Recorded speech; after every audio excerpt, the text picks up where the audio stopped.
Was it when they scanned your phone at the airport terminal? Was it when you got a friend request from someone you only knew in kindergarten? Or was it when you found yourself reaching for your phone rather than a business card?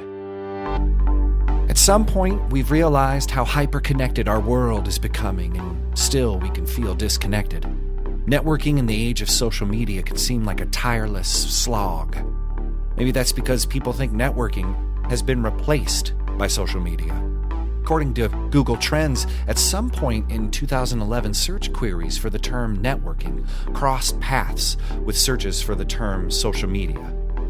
Now, searches for social media far outnumber searches for networking. To Google, social media has seemingly replaced networking. But the traditional concepts of how humans connect into larger cooperative groups, network relationships cultivated around tribes, face-to-face communication, progress and success depending on those you know, or who know you. Networking can't be replaced by social media, only enhanced or diminished. We are our networks, for better or worse. Herman Melville said it best, and probably said it on a beach somewhere. We cannot live only for ourselves. 1,000 fibers connect us with our fellow men, and among those fibers, as sympathetic threads, our actions run as causes, and they come back to us as effects. That's what we're talking about today on Lawsome. Connecting our threads, staying sympathetic and agile, using every tool in your legal toolkit to network with purpose. Let's build. Lawsome, the podcast for law firms. Powered by Consultwebs. Welcome back to Lawsome, the only podcast for law firms that sees a penny and picks it up. We're here to inform, educate, and entertain the legal community on the latest in personal and business development. I am your co-host, Jake Sanders, and as always, Paul Julius joins me from the Windy City. How are you, Paul? I am great, Jake. How you doing? Good, man. Tell these poor people what's on our show today. our poor put upon listeners. I'm sorry. Well, we only have one audience member. It's my mom. So tell mom what's on the show today. Okay.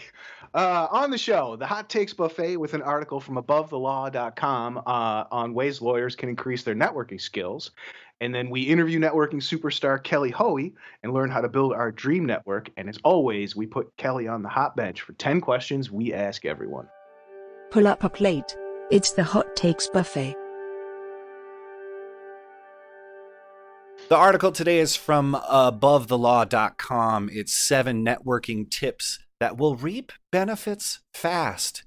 Written by Kelly Twigger. Brief, the 7 tips.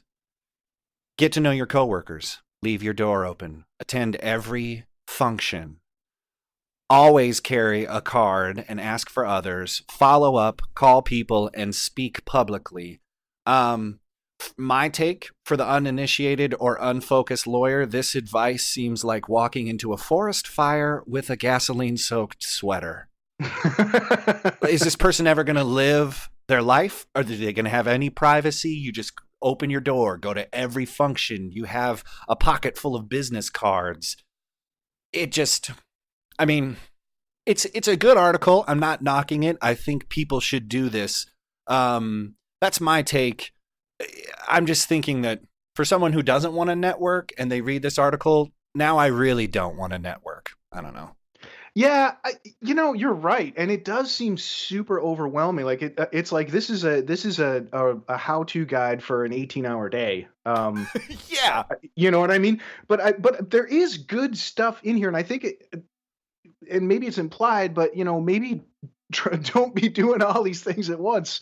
And there's some stuff too I think you might just not be comfortable with. Maybe the public speaking thing isn't in your bag, but there's 7 things you can do here. Maybe there's a level, right? Especially like for example, the leave your door open one. That one, out of all the advice here, that one stuck with me the most. And it was kind of it's tough to say, if you need something, I'm here. because in my career, that's something that I think really helped me out a lot, was just being like, I'm the guy. If you need something, I'll be the guy.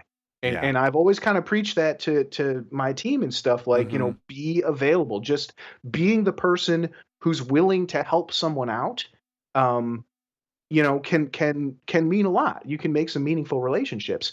At the same Mm. time, you have to be careful to not be the person that everybody goes to whenever. You know what I Right. mean? Like, if you establish yourself as the guy who gets stuff done, pretty soon you're going to have everybody's stuff to do. Good point. You know? And I think you have to set those parameters up. In our interview, we talked with Kelly about how can you take a break? How can you disconnect from the consistent, ceaseless networking? That social media, our phones, endless emails. Every working professional could commiserate with that stuff. But there is a way for you to just be considerate and say, hey, I'm going to need this break, or I can't leave my door open. I'm going to handle this. If you come back after 3, we can holler. Just being a little bit considerate goes way further than silence or not engaging at all, really. Yeah, I mean, if your door's always closed, if you never respond to emails, I mean, that definitely sends a message. And even if that message is, look, I'm in the middle of a trial and I'm busy, it can be off-putting. So I get where it goes. Yeah. Yeah. Well, and so my whole point is networking just to network isn't necessarily, you don't have to. What you need to do is build your connections with people that you influence or can influence you, and maybe thinking about making the right connections and not a bunch of them, which I think Kelly has a different kind of thought, because it doesn't have to be you going to the seminar. You could follow someone and maybe give them a like, or share an article on LinkedIn. Like, the touch points I don't need to deliver, a honey baked ham, to someone. Even though I'd like to get a ham. That would be, I mean, can you imagine walking into someone's office with a ham? And be like, hey, I have to ham it to you. You've done a good job. I know you've been working hard on this trial. Brought you a ham. See, maybe that's why we don't do networking. We're like, have you tried the ham? Yeah. Skip the business cards. Go straight to the ham. Could you combine them? That would be awesome. Be like, I got a ham. It's full of business cards. You slice Here's my into contact it. info. You're going to need to refrigerate this. I have somebody at the ham store that sears my logo into hams. And they're like, boom, branded ham. I don't know. People would remember. They'd be like, damn, that was delicious. And so networking, And now, a word from our sponsor. I met Tanner, who works for Consultwebs, on a plane on the way back from Key West, Florida. And I'd just been thinking that I needed to do some more marketing for my law firm. So when he told me that he worked for Consultwebs, I was super excited. From the beginning till even now, I've been with them for almost 2 years, and the experience has really been great. Having Consultwebs on board is really like having your own team of people that really care about what kind of business you're getting. I mean, practicing law can seem kind of lonely. You always are wondering, how am I going to get clients? How am I going to make payroll? But with Consultwebs, it's not just me worrying about having people come in the door. They're there as well, and they've been so responsive.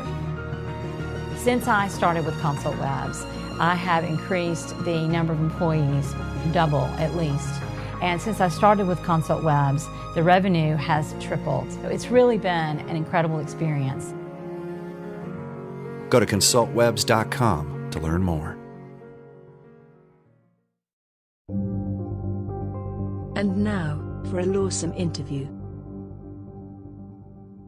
Author, investor, and award-winning networker Kelly Hoey's motto is, invest in the change you want to see in the world. She has delivered keynotes and talks at diverse locations such as InspireFest, Google headquarters, and her local NYC branch of the YWCA. She's an acknowledged leader in the startup world for actively investing in women. Kelly also advises emerging technology companies and actively mentors startups through selected accelerator programs in New York City.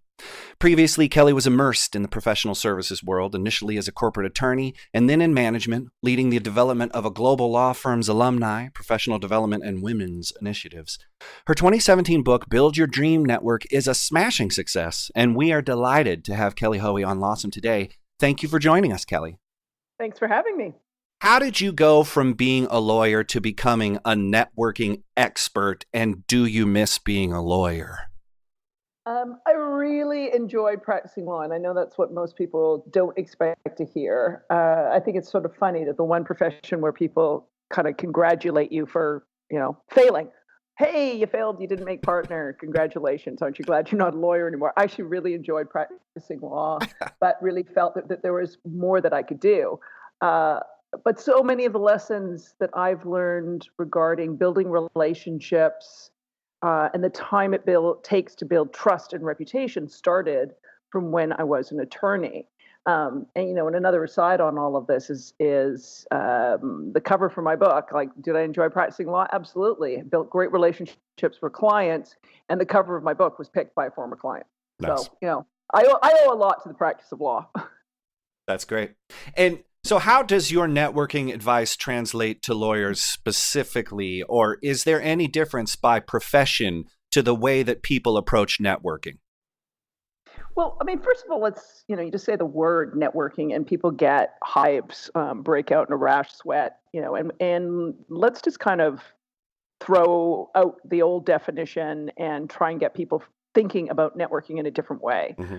I want to say to people is don't confuse networking with being able to socialize and have the gift of the gab. That to me is not networking. That's socializing. It's the ability to make small talk. And networking for me is not something that is necessarily an activity you have to do with people you don't know. And that's what people think.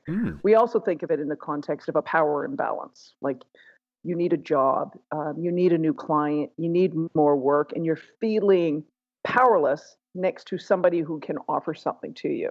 And what I say to people is think about networking as how you choose to interact with the world on a day-to-day basis. And we have many ways to network with people daily.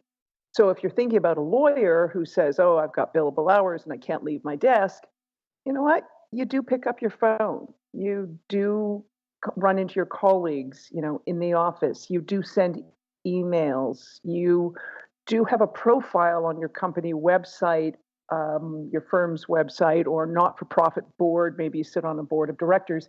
You may even have a LinkedIn profile. Guess what? That's all networking. And how you're holding yourself out to the world that way, how you're being found, how you choose to interact daily with other people matters more than, having the chance to walk into a room full of strangers and magically meet, Warren Buffett and get all his work. I like that you say don't confuse it with socializing, and don't confuse networking with just going in a room full of strangers, because that's daunting to anyone, no matter who you are. So to follow up, you say that generosity is the key to networking. What's the genesis of that phrase?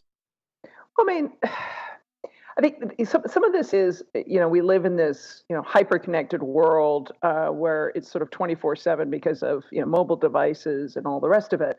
And, in terms of having platforms where we can easily connect with people, whether it's swiping or just randomly sort of reaching out. But one of the things is the old rules of networking, of being a considerate, decent human being who thinks about how they've interacted with other people before just jumping in their face and asking for something.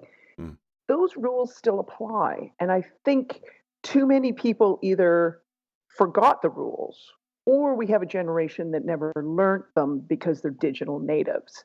And trust, generosity, those principles still apply.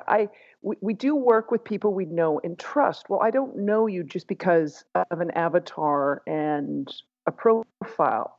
We still need to look each other in the face. So generosity for me in this day and age is, let's take it from the perspective of I don't know, asking a lawyer for work. Generosity in networking wouldn't be emailing a corporate attorney asking them a small claims court question. Generosity would be understanding how someone's day works and whether or not you could interrupt them, whether you should refer the work to them, whether you should ask them for a reference. If I haven't talked to you in 10 years, how can I make a recommendation, or how can let's take an example that I sometimes get. People will email me and they'll say, hey, my friend's kids just graduated from law school. Do you have any advice on getting a job in a law firm?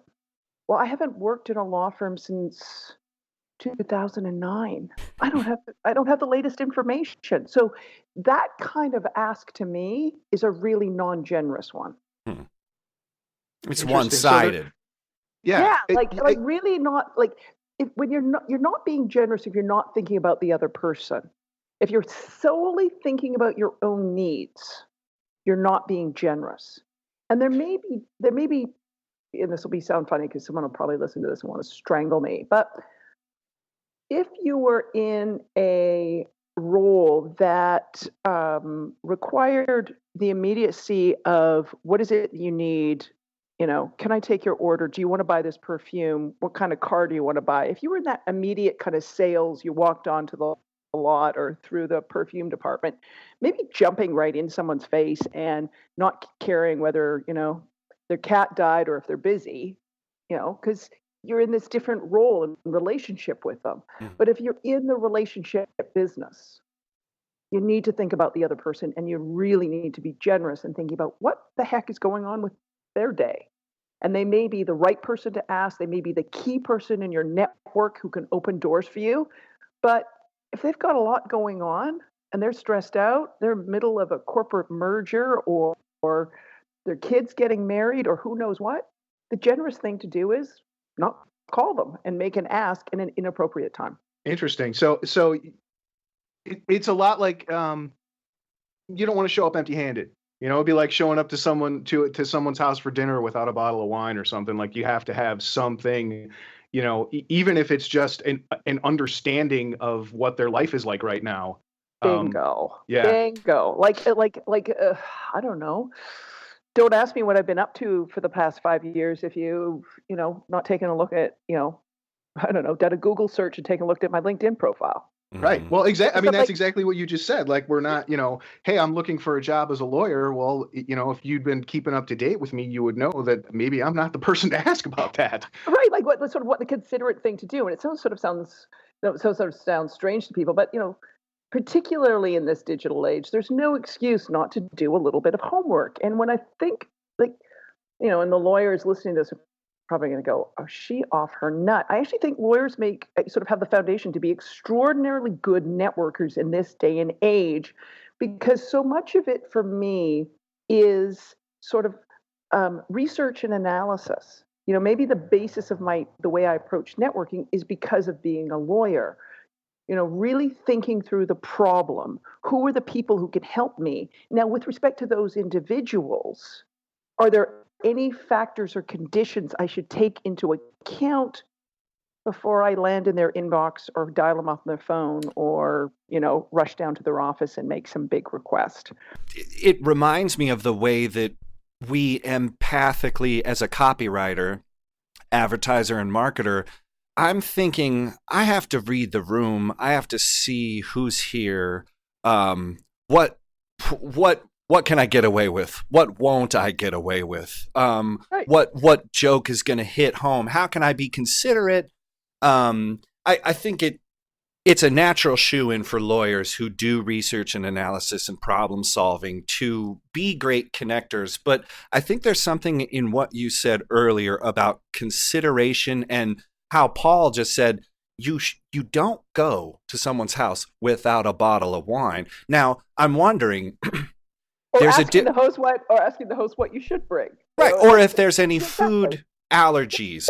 The point is, you got to do research, you got to do analysis. Do you think there's a difference in between digital natives and our esteemed, seasoned natives? I think we're all struggling right now. I think that there is a generation that hasn't been people first in the sense of in person. They've been screen first.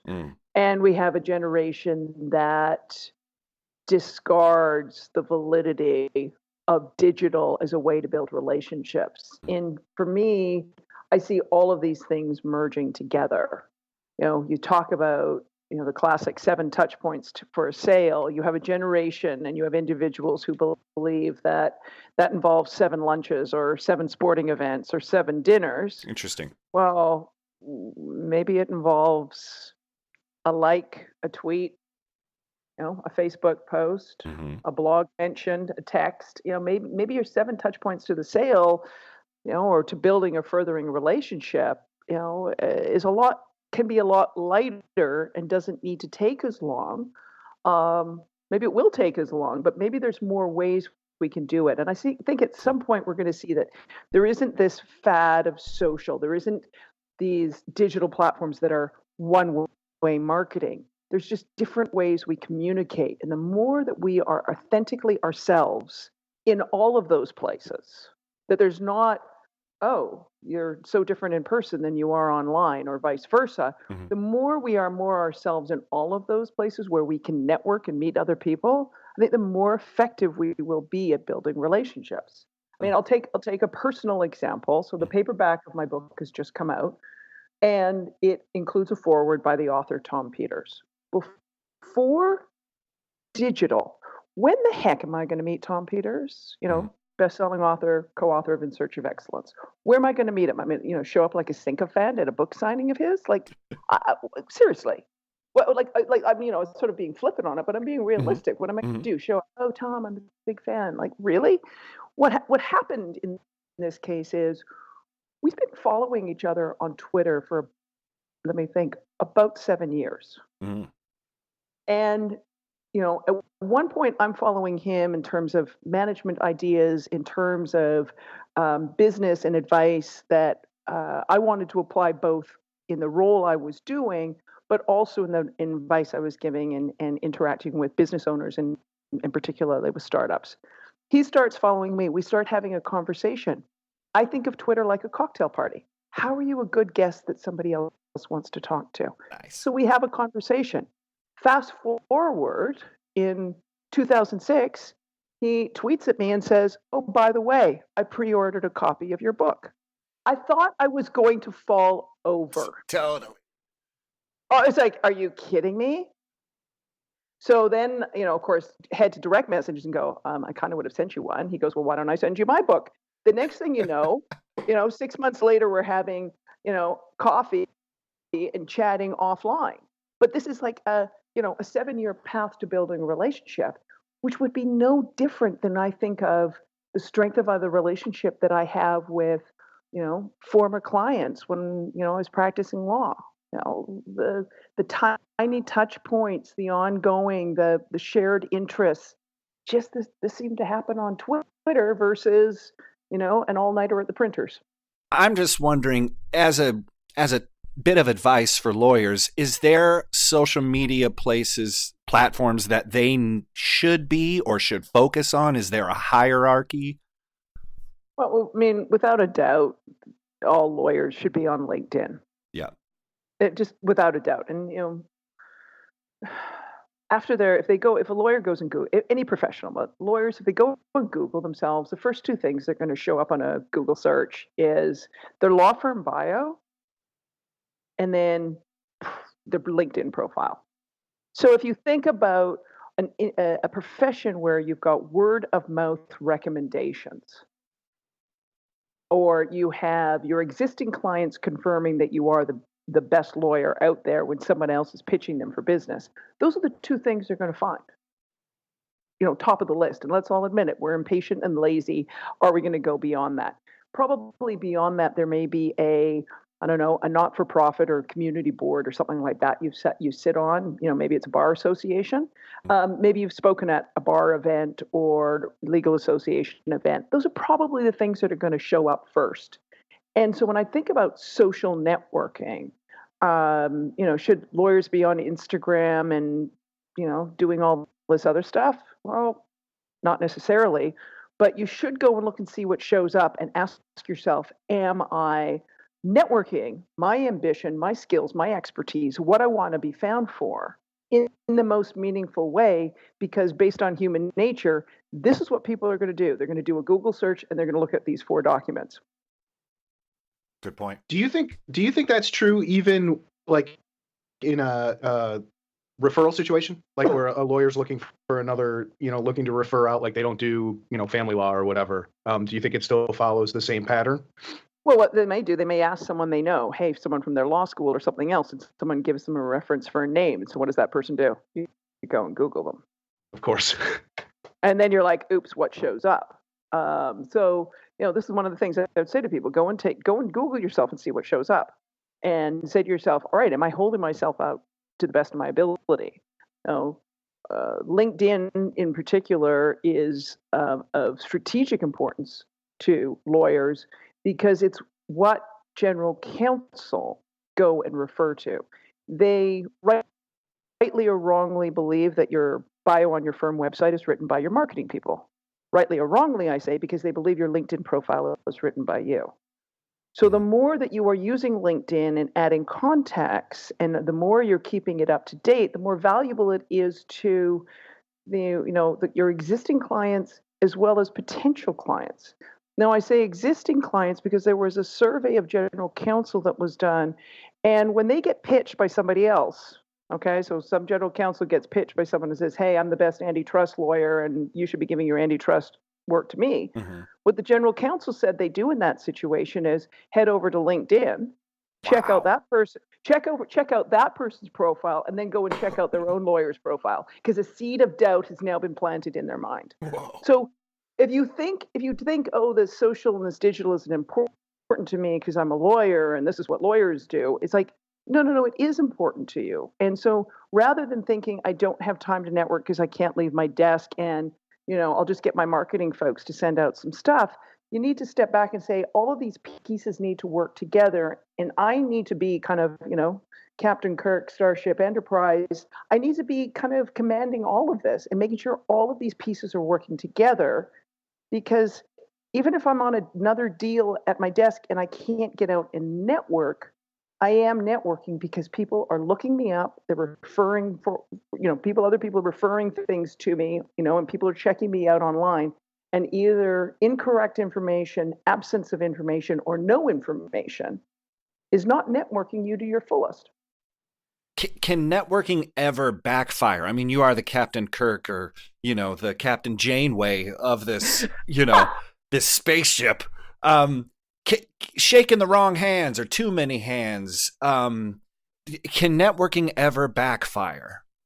For sure. You can make you can make assumptions that two people should meet each other. You can make an assumption that a particular group or organization, conference, event is a good one for you to spend time at.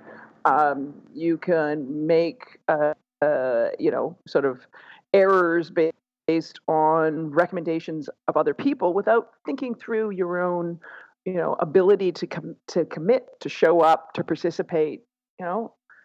Like anything else, it could be backfire because we overlook things. We think, oh, that's not for us, and realize later on it's like, oops, that was where we should have been. Or what you were saying, you just weren't generous with your research, or you should have been a little bit more thoughtful with the analysis. So it all comes back to making sure you set off from a good destination with as much information as you possibly can get before you quest for that network, huh?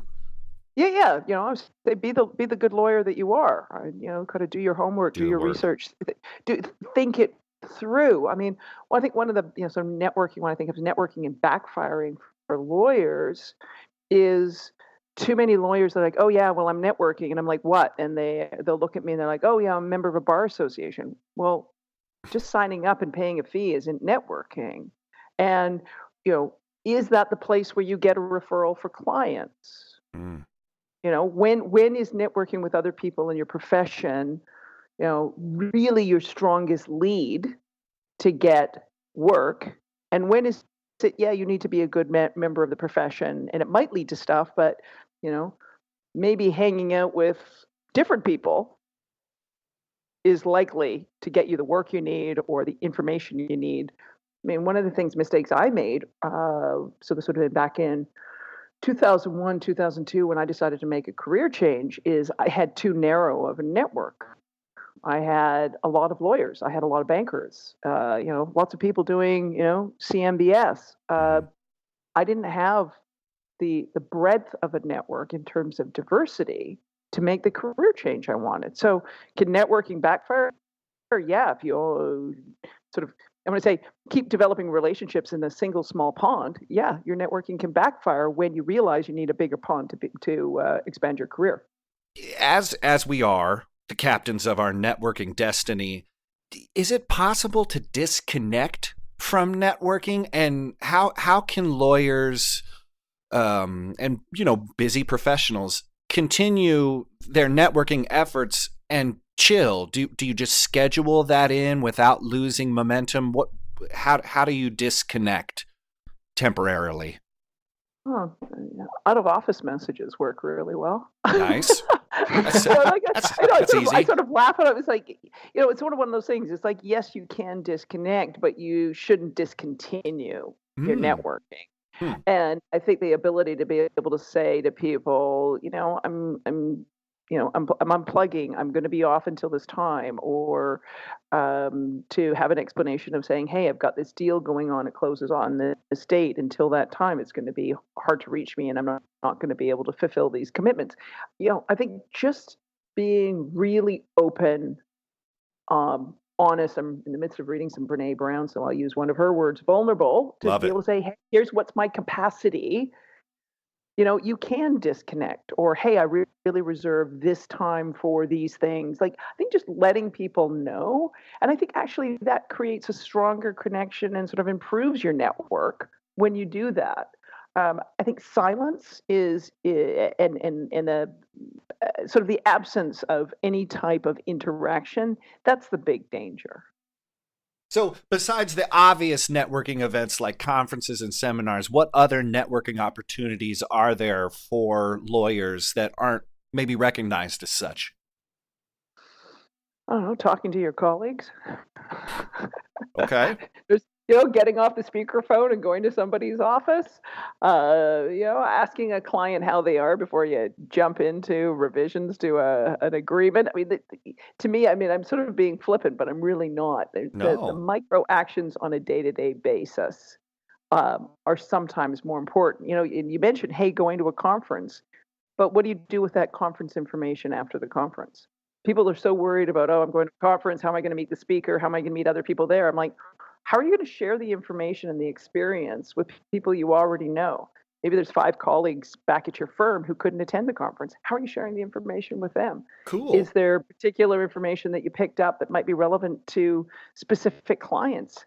How's your follow up with them? What are you doing to share that information? So, you know, I think, you know, rather than sort of like the real sort of obvious thing, like, oh, I'll attend this conference, say, all right, if I attend this conference, who else is interested in this? Either the conference, its content, pieces of the content, maybe a speaker. Like, what can you do with that rather than worrying about, oh, I just went to a conference, I should also join a bar association, take a client for lunch, like all these sort of disparate other activities. Think about, all right, what can I do with this one thing, and how can I repurpose every part of the experience to further or renew relationships?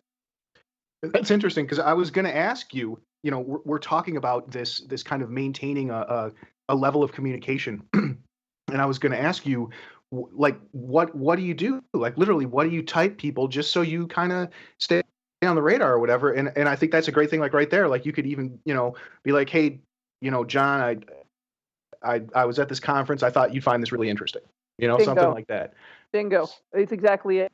Like, how long does that take someone to do? That could turn into, you know, if there was a a conference paper or something like that was online. I mean, just even being able to send that link with that little note to someone, or writing 2 or 3 lines on that and doing it as a LinkedIn update, or writing a synopsis of what you learned that ends up in your firm newsletter. Like, there's so many things that you could do with those situations. And like I said, the ability to see someone, hey, I attended this conference, maybe I attended on your recommendation, or maybe I just thought about it thought of you because of your certain client needs. That's the kind of stuff, those little touch points and thoughtfulness. Talk about generosity again.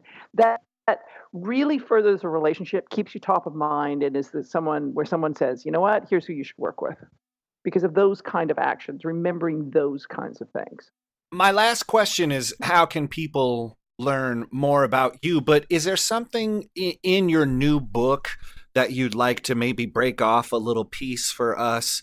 Or because we're going to provide links for all your materials, but is there something inside of your new book that you'd like to maybe share with us, a couple insights before we sign off? Boy, that's a big question. It's too big. It's really a big question. I mean, the thing with the book is, because what I'm typically asked is sort of like, why another book on networking? And one of the things for me was, so many books on networking are really sort of big, sort of aspirational. And at the end of it, I'd think to myself, well, that's nice. I'm glad you had lunch with Bill Gates. You still haven't told me how I can make that roadmap to have lunch with Bill Gates, right?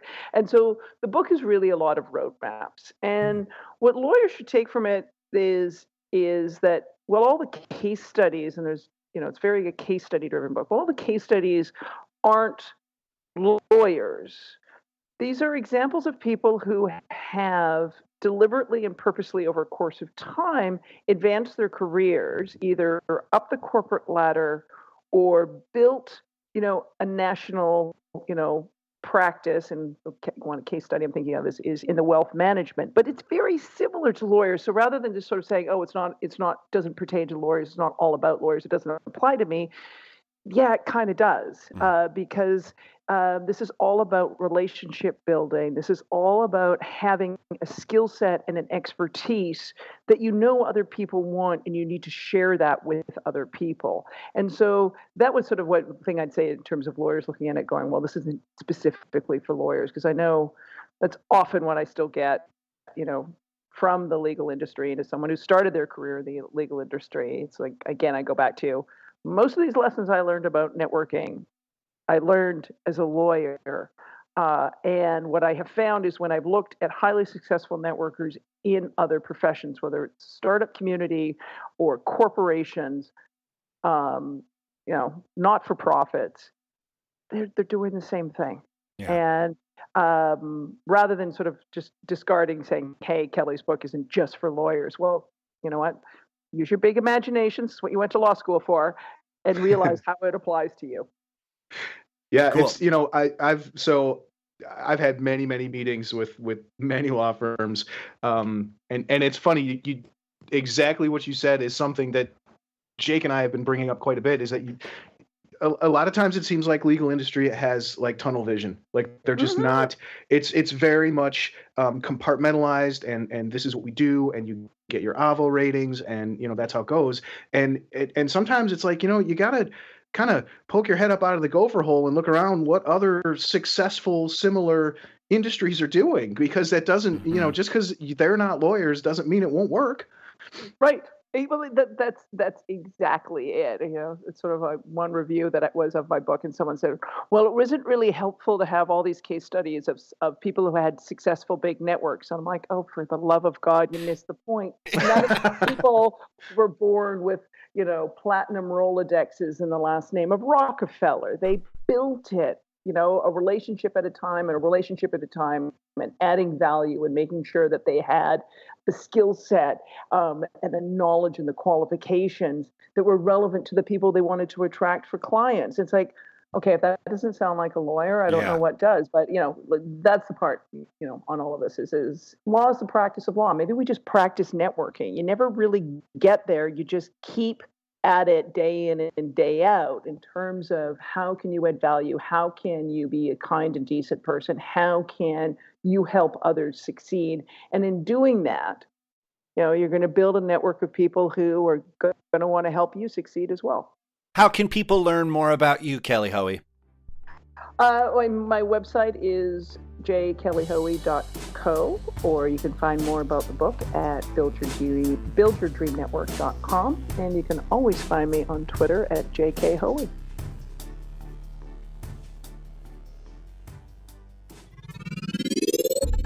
Ten questions we ask everyone.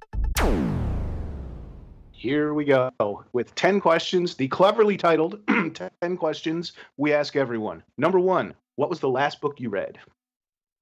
Bored and Brilliant. All right. Number 2, what's your best habit? Drinking 8 glasses of water a day. Nice. Number 3, Facebook, Twitter, Snapchat, or none of the above? Twitter. Right on. That's where all the cool kids are. Number 4, coffee or tea? Tea. All right. Number 5, what's your favorite place? Since I'm sitting in St. Kitts right now as we're recording this, I better say St. Kitts. Okay. Tough life. Yeah. Number 6, is Keanu Reeves a good actor? He's Canadian, so the answer is yes. All right. Number 7. So I'm Canadian, so I have to say that. I got you. I see you with your toque. I get it. Okay. Number 7, what was your first job? Receptionist at my father's veterinary clinic. I was doing research for this, and I found that on a Forbes article. So I felt kind of silly asking it because you've already answered it. But I did want to add, in that article, there was a great thing in there that you said about the best piece of advice. You said you shouldn't have a plan B. Sorry, this has nothing to do with 10 questions anyway, but you shouldn't have a plan B. I love that. I love telling people plan B is make plan A work, Exactly. That's awesome. Yeah, and the receptionist job, I also had to clean the floors and clean up after oh God, there's a reason I'm not a veterinarian. Anyway, question. I can imagine. Okay, let's see. Number 8, what is a skill you have outside of your current occupation that you incorporate into your work? Humor. Excellent. Number 9, what sites, blogs, or newsletters do you regularly check in with? I jump on, my habit every morning is to jump on all the social media sites. Just dig feet. And see taking a pulse of my network and what's going on. Nice. Gotcha. Number 10, after a long day or a long week at work, how do you relax and unwind? This is my year to figure that out. All right. Good luck, keep Kelly. Us posted. Yeah, definitely. Sounds like it's going to be fine. Last year was the book tour. It's sort of like having this is when being a lawyer comes in handy. The last 3 years was, getting the book deal, writing the book, planning the book tour, and then executing the book tour. So, 3 years later, people say, "What's your typical day like, Kelly?" And I'm like, "I'm looking forward to finding out." But I approached it like a lawyer. There's a deal to get done. You just got to get it done, and you can lift your head up at the end of it. So, oh man, what I'm doing this year. Ask the question, Paul. What's the final question? Well, what's too much? I mean, what's a sustainable level of communication and a considerate way to do that to maintain an effective network? Right. And I'm thinking it's about activity. Like, I see what the dream is, and I see that I can build my network and expand my sphere of influence, but how much man-hour is going to go into this? And as Kelly says, do your research, be generous, really dig in. And so before I go meet someone, I'm frantically looking through their LinkedIn to see if they went to Louisiana State University or if they like a certain type of chocolate. I think that maybe this advice, the thing that Kelly said the best was, it's not about networking. It's about how you interact daily and who do you interact with and what can you do to increase that relationship. So it's not about meeting strange people or going into strange hotel conference rooms and, sitting through boring presentations and then like catching an eye roll with someone, and that's networking. You're like, oh, this guy's rolling his eye too. I think that the key is like, kind of goes back to branding, kind of goes back to empathy, kind of goes back to these softer skills that maybe aren't covered in your approach to lawyer. Just you as a person. What do you like? How can you connect with someone on an authentic level, not on a professional level? Because I think we walk into things and we're like, I'm Esquire of established and, with that. And really what they want to talk about is Netflix or, something different, something just anything other than our jobs, So I think Kelly kind of brought up some good points that lawyers can consider. Just take the notes from a seminar and share it with your colleagues who didn't get to go or your coworkers. There's small little things that you could be considerate and share your information. Basically, I think it's just sharing your information, sort of. Yeah, and I think there's an underlying thing here too that we've been talking about being considerate and empathy, and I think it's kind of a mindset, like the thoughtful mind, where you're looking at things and saying this is interesting, but this may also be interesting for someone else. I should share this, or I should reach out to this person, or this was this firm. Hey, these guys won this great case. I should send them a congrats note.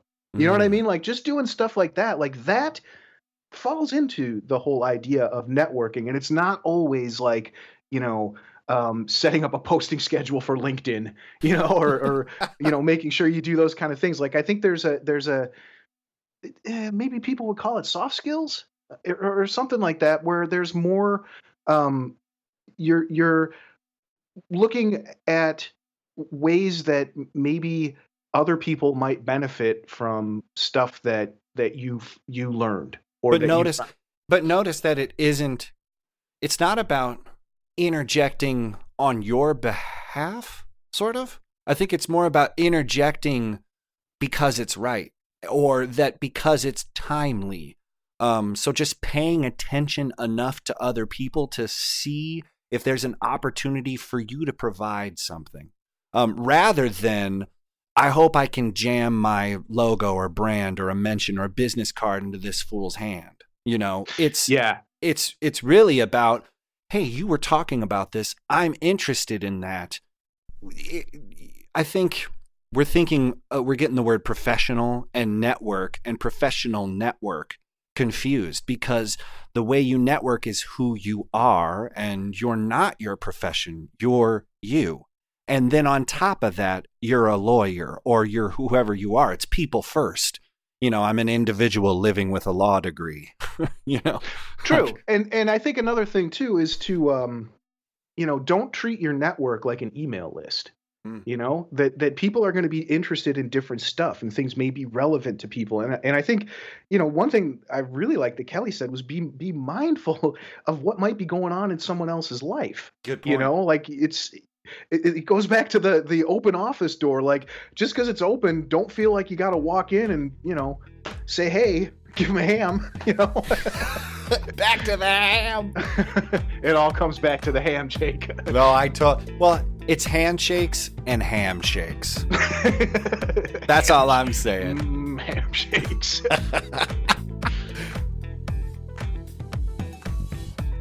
For show notes, links, and info, go to www.consultwebs.com/lawsomepodcast. Be sure to leave us a review and rating in iTunes or wherever you find the you listen to. Until next week, stay lawsome.